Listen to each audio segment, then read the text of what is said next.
when did you know that journalism was the career for you? Actually, perfect timing because it was in high school. I started out on yearbook, and we had, so actually in high school, I went to Singapore American School, and it's like a private school. I grew up in Singapore, but it is kind of like an American public school in private school form in Singapore. So it was like really interesting.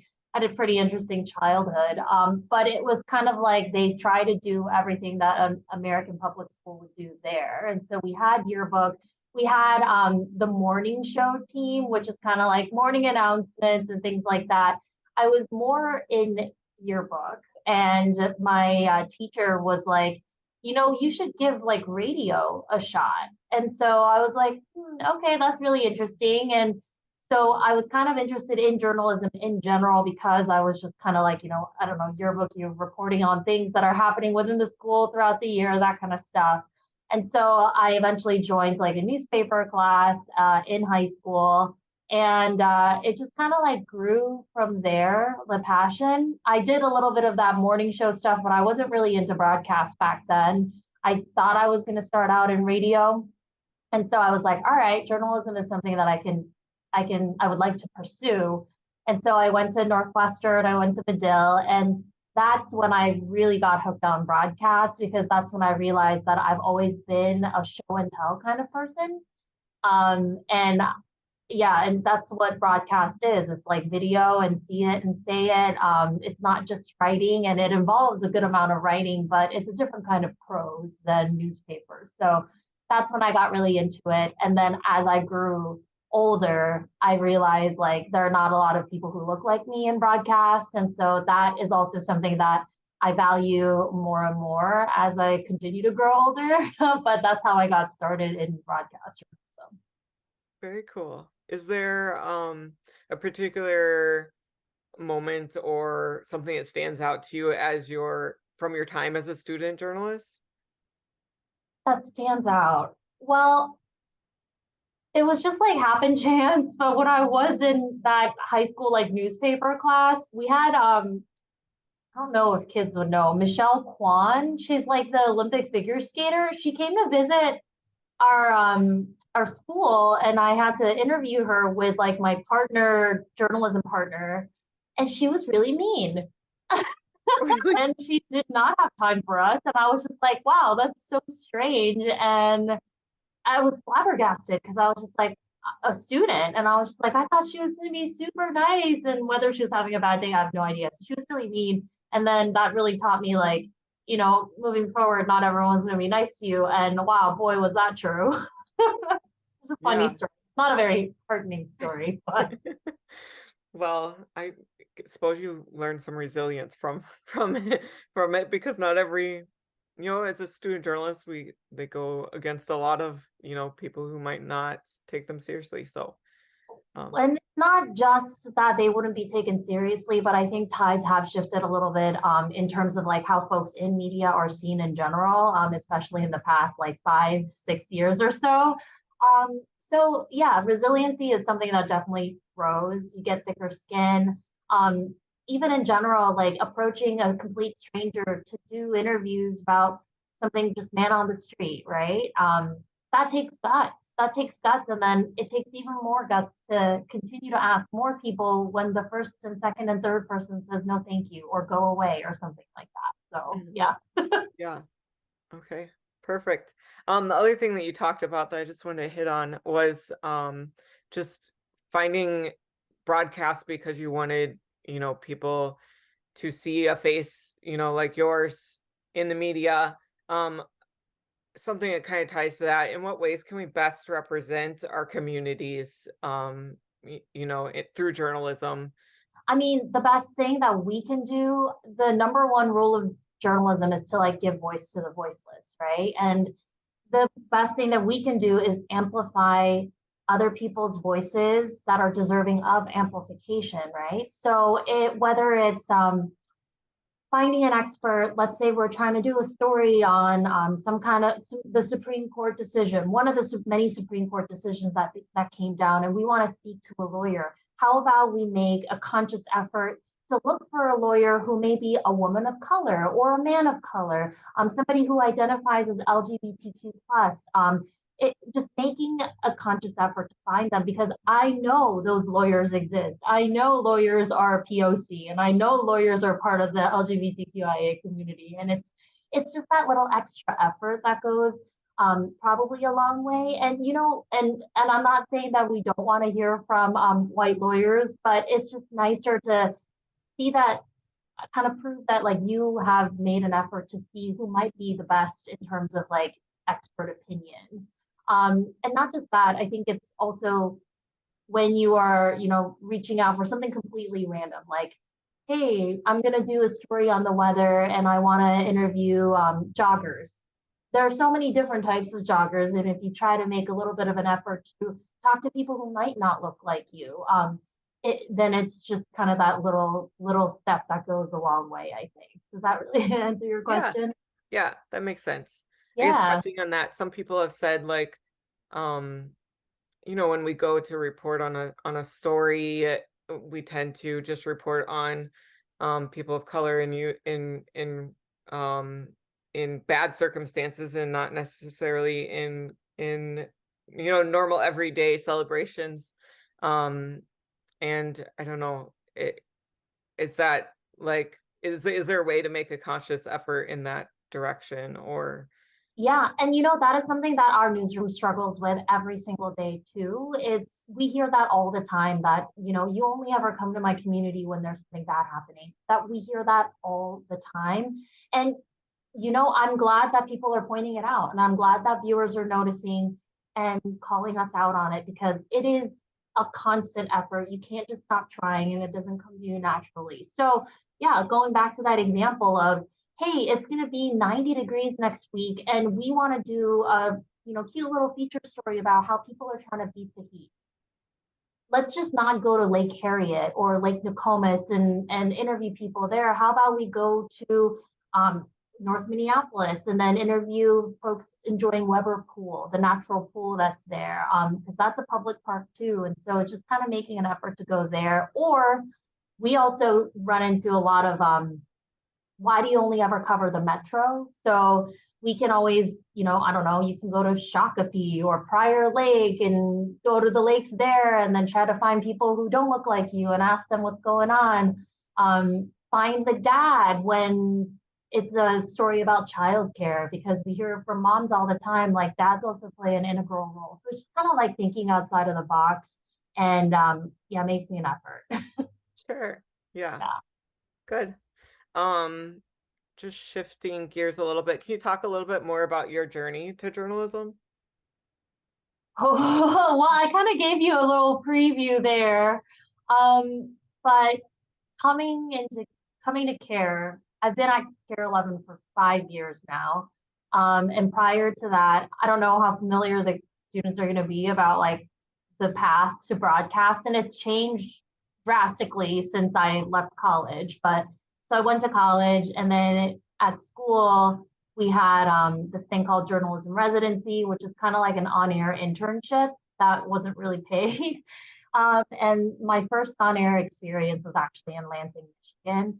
And it was a very, very small newsroom, small market, where they, were so short staffed that they would put the intern on air. So that was pretty much what happened. So I did a semester of that, and then that kind of put me ahead because I graduated school with a demo reel.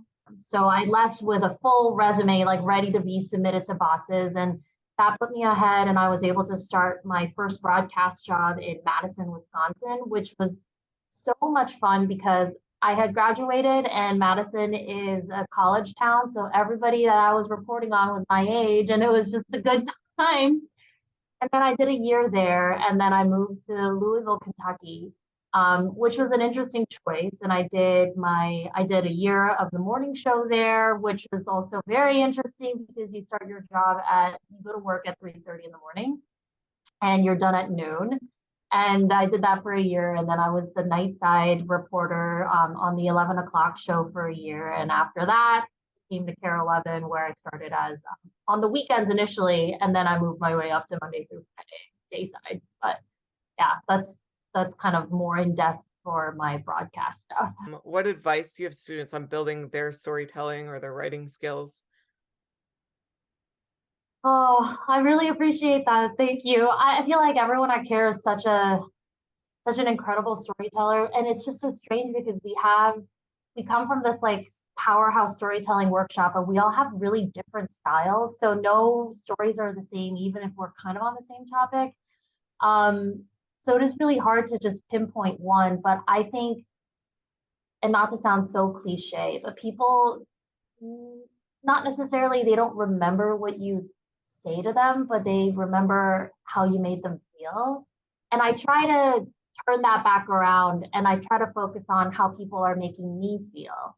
So when somebody is telling me a story, and usually in local news, it's not the best day of their lives that they're talking about it. And so I try to focus on how you are feeling, like how are, and I ask questions like, so how do you feel about that, or what do you feel about that? Oh, I'm sorry, like that must have made you feel X. And I think that is something that I prioritize, because eventually feelings are if the feeling is the only thing that's probably going to be left once our attention span leaves the television screen, right? And maybe you might not remember specifically what the story was about, but you say, oh my gosh, like I felt so bad for that person, or I felt so sad for that person, and you remember that. So I try to focus on that. I also try to focus on I don't know, something that like makes a story sparkle. So whether that's like a one line that I like really put an effort into making that, that zinger, or like that pun, or that line, just something extra that like kind of makes you go, huh, what a viewer go, that's funny, or okay, all right, I see you, that kind of thing. That is what I try to do in my everyday practice. Awesome. Those are all really, really good tips. So, so thank you. Yeah. Um, what has been your most memorable day in the newsroom? Memorable day in the newsroom. Actually, it is not in the newsroom, but it started in the newsroom. So several years back, I did a story on this blind sled dog. It's kind of like the Iditarod for here, but the Bear Grease. It's like a sled dog race that happens up north in Duluth. And I wanted to do a feature on this dog that had no eyes. And it was a sled dog that ran in the race and was going to run in the race. And so this is all the way up in Grand Marais, which is like a million hours drive from Golden Valley. Um, and so my photographer and I are like traveling up, and we woke up so early to meet this guy at 10 a.m. And we're driving up, and it's like snow everywhere. This is mid-January. And we're driving up. We're so excited. And then after the several hour drive, we get stuck on a snowbank, like literally outside of his house, but it's too far for us to walk, and there's no cell service. And I can't call anybody. And we're trying to dig out everything. Like we're doing the little tricks where we pull out the car mats and try to drive over it. I'm wearing like my snow pants, snowsuit, everything, and I'm just digging with my hands. I'm trying to get this news car out.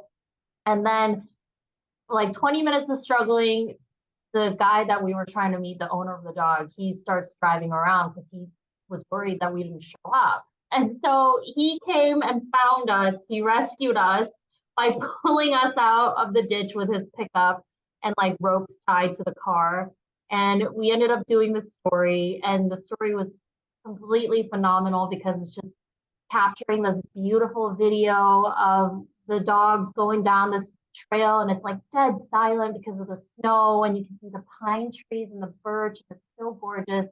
And this guy just loves his dog so much, and this dog just will not quit even though he literally has no eyeballs. And so that was a really amazing story that ended up winning an award, which was really nice. And then several years later, we got notice that the owner had passed away because he was sick. So that really, I made a connection to that person, and that really tore me. But that was just like one story arc that stands out to me in my career. Just what your day to day looks like in the newsroom. Yeah. Yeah. So things have changed significantly because of COVID, and we're now trying to switch back to everything in person. So on a normal day, our meeting starts at 9:30, and that is our editorial meeting. That's when reporters and producers come to the table with story ideas, and it might be something that they saw in the Star Tribune, or it might be a completely new enterprising idea, something about something that's happening in their neighborhood and they haven't seen before, something like that. So we all bring ideas, everyone participates. And then our bosses just kind of like decide what stories that we want to go with, and that depends on what's happening during the day. Also, we're working around things that are normally happen to, scheduled to happen. So if there's a press conference with the Minneapolis mayor that we know is happening at noon, somebody will get assigned to that if it's an important story. So we're just kind of stacking the puzzles in the beginning of our day. And then once the reporters are assigned to the stories, we are just kind of like off to the races. And I'm making calls to find experts to interview or to try to reach this person, stalking them on Facebook and adding them as friends and stuff like that, and chatting them up and asking them or begging them if they want to be interviewed by KARE-11 on TV. And surprisingly, people don't want to be on TV because of whatever reason. And yeah, it's actually not that easy to convince somebody to be on TV because it's an inherently uncomfortable thing, I think. And so a lot of our day is making story pitches and then pitches to be on our air. So we're always like pitching, please help us, please help us. Like this is what we need from you. And then we go out and do those interviews, come back, and sometimes it takes several hours. Sometimes you get lucky and they're like, come on over right away. And you get that interview, you come back, you shoot the video, and then you log the interview, and then you write the story, and then either you edit your own story or the photographer that you're working with edits the story. And then comes 4 o'clock, 5 o'clock, 6 o'clock, whatever newscast you're in. You either, front it in the studio and chat with the anchors, or you're live out in the field, or you shoot a look live, which makes it look like you're live, but you're not. And then you get to go home. Perfect.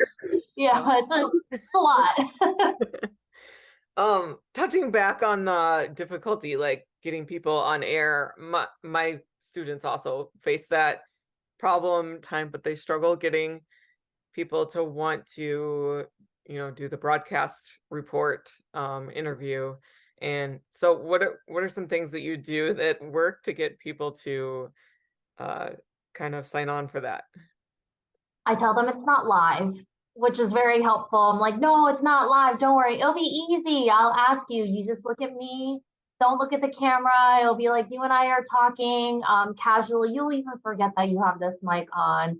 Or somebody will be like, I don't have any makeup on. I don't feel comfortable. I'm like, you don't need to have makeup on. You look beautiful. I mean, you don't have to lie, but I mean, I tell them that. Or some people are like, you can't film in my house, it's a mess. And I'm like, I'm only going to shoot this corner. How about you clean up that corner? And we will only pretend like this corner is the only place that exists in your house and stuff like that. And I think it's more just about convincing. And the most important part is you got to know when to say, yeah, it's okay. I don't want to make you feel any more uncomfortable than you already do. And you just move on. So Sure. that's also an important skill too. Sure. Yep. Yeah. Awesome. And then just what advice do you have for student journalists trying to get into the field? Stay true to yourself, stay true to journalism. It's so important right now. And this work, I think, is especially for broadcast students.